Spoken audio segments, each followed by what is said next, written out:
नमस्कार विद्यार्थी मित्र, श्री हरिकीर्तन प्रबोधिनीच्या या कीर्तन प्रशिक्षण कार्यशाळेत आपल्या सर्वांचं स्वागत आहे. मित्रांनो,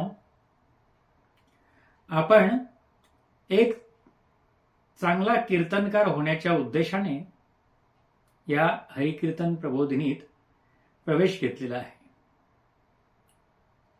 आम्ही या हरिकीर्तन प्रबोधिनीच्या अभ्यासक्रमाची अगदी काळजीपूर्वक आखणी केलेली आहे. तर मित्रांनो, जराही वेळ न घालवता आपण आपल्या मूळ विषयाकडे वळूया. मित्रांनो, आपल्याला कीर्तनकार व्हायचंय, म्हणजे कीर्तन नेमकं सादर कसं करतात, कीर्तनाची प्रस्तुती कशी करतात,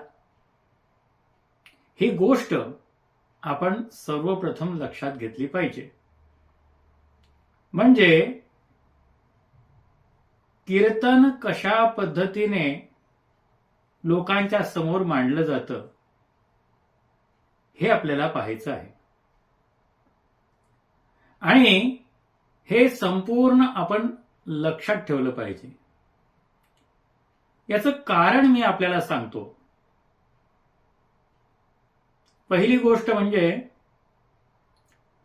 आपण कितीही तयारी करून कीर्तनाला श्रोत्यांसमोर उभे राहिलो तर त्या ठिकाणी गेल्यानंतर अचानक आपल्याला आपण जे पाठ करून ठेवलं होतं ते सर्व विसरायला होतं. काही काही लोकांना तर मूळ अभंग सुद्धा आठवत नाही, अशी परिस्थिती होते. ते तर जाऊ द्या, दुसरी परिस्थिती इतकी विचित्र असते की आता नेमकं आपल्याला करायचंय काय? कीर्तनकार पंचपदी कशी करायची किंवा मंगलाचरण कसं करायचं हे सुद्धा ती व्यक्ती विसरून जाते आणि मग त्याची केवळ फजिती होते. त्यामुळे आपण कीर्तनाच्या अंतरंगात डोकावण्यापूर्वी कीर्तनाचं जे बहिरंग आहे ते नीट लक्षात घेतलं पाहिजे. त्यामुळे आपण वारकरी कीर्तनाच्या प्रस्तुतीच्या म्हणजे सादरीकरणाच्या आपण 20 पायऱ्या केलेल्या आहेत. आता हे आपलं चांगलं लक्षात राहू शकतं की आपल्याला 20 पायऱ्यांमध्ये कीर्तन सादर करायचं आहे. आणि आपल्या सोयीसाठी मग आम्ही या 20 पायऱ्यांचे अजून 4 विभागामध्ये विभाजन केलेलं आहे. म्हणजे आपल्याला या 20 पायऱ्या लक्षात ठेवल्या पाहिजे आणि 4 विभाग लक्षात ठेवले पाहिजे. तर वारकरी कीर्तनाच्या सादरीकरणातील ज्या 20 पायऱ्या आहेत आणि जे 4 विभाग आहेत ते आपण सर्वप्रथम जाणून घेऊया. विभाग क्रमांक 1, वीणेकरी पंचपदी 3 पायऱ्या. विभाग क्रमांक 2, कीर्तनकार पंचपदी 5 पायऱ्या. विभाग क्रमांक 3, पूर्वरंग 7 पायऱ्या. आणि विभाग क्रमांक 4, उत्तर रंग 5 पायऱ्या. तर अशा रीतीने 4 विभाग आणि 20 पायऱ्या आपण लक्षात ठेवल्या पाहिजेत.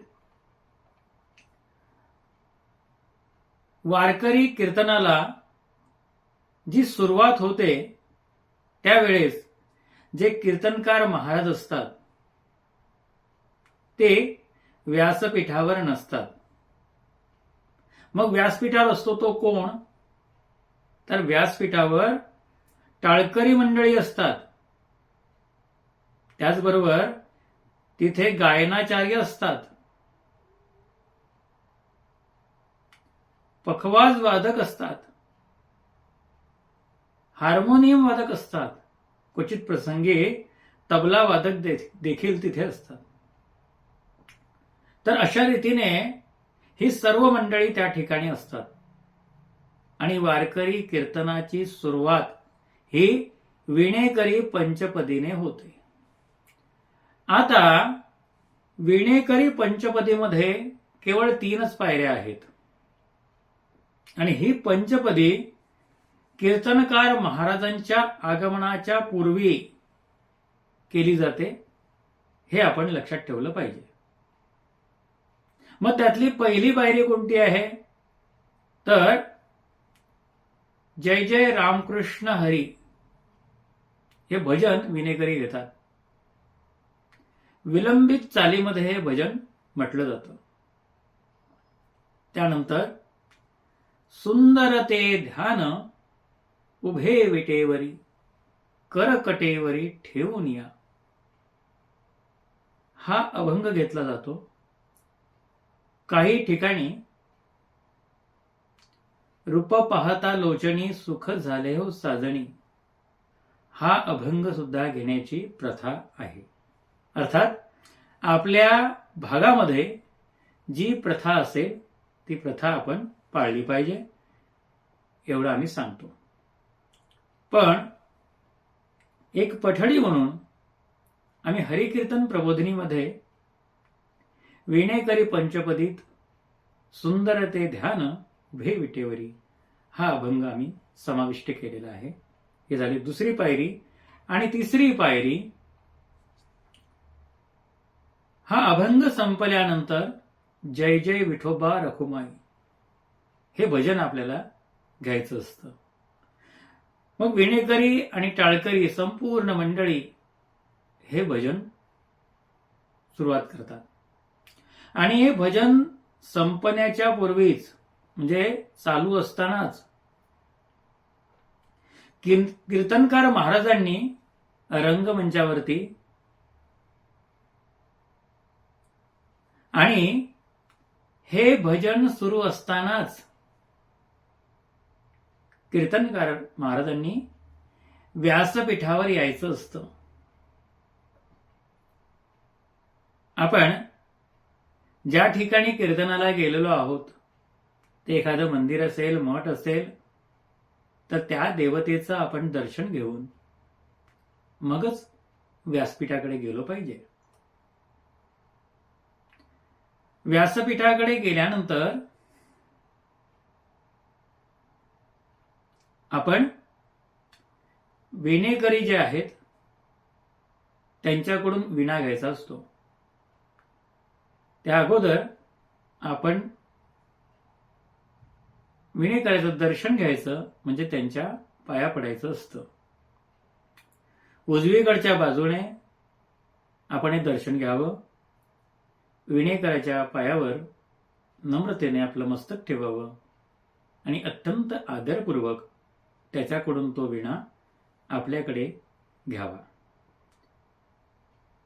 कीर्तनकार महाराजांना विणा सोपवला की तो विणेकरी सुद्धा त्या महाराजांच्या पाया पडतो.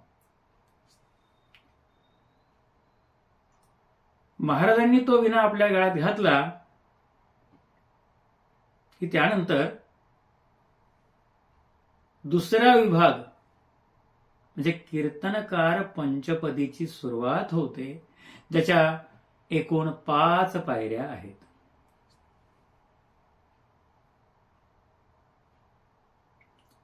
पहिली पायरी म्हणजे जय जय रामकृष्ण हरी हे विलंबित चालीतलं भजन. त्याच्यानंतर रूप पाहता लोचनी सुख झाले हो साजणी हा अभंग आपल्याला घ्यायचा असतो. अभंग संपल्या संपल्या जय जय रामकृष्ण हरी हेच भजन द्रुत चालीमध्ये आपल्याला घ्यायचं असतं. त्यानंतर आपण ज्या अभंगावर निरूपण करणार आहोत त्या अभंगाला मूळ अभंग किंवा सेवेसाठी घेतलेला अभंग असं म्हणतात. तर पारंपरिक चालीमध्ये आपण त्या मूळ अभंगाचं गायन करायचं असतं. मूळ अभंगाचं गायन झालं की त्यानंतर जय जय विठोबा रखुमाई हे भजन आपल्याला करायचं असतं. या ठिकाणी कीर्तनकार पंचपदीच्या 5ही पायऱ्या संपलेल्या आहेत.